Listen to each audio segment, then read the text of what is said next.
مرکزی press club مانگا منڈی کا ماہانہ اجلاس میاں محمد الیاس کی زیر صدارت منعقد ہوا۔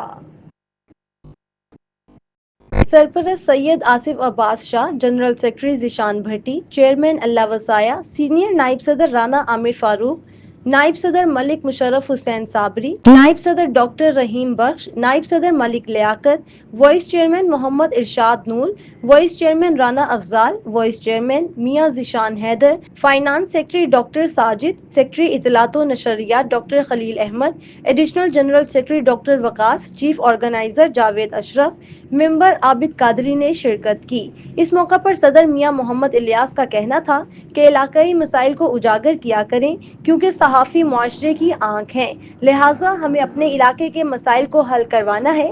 عوامی مسائل کے لیے مرکزی پریس کلب کے دروازے 24 گھنٹے کھلے ہیں۔ سرپرست اعلیٰ مرکزی پریس کلب مانگا منڈی سید بابا آصف شاہ کا محرم الحرام کے حوالے سے کہنا تھا، محرم ہمیں صبر و تحمل کا سبق دیتا ہے۔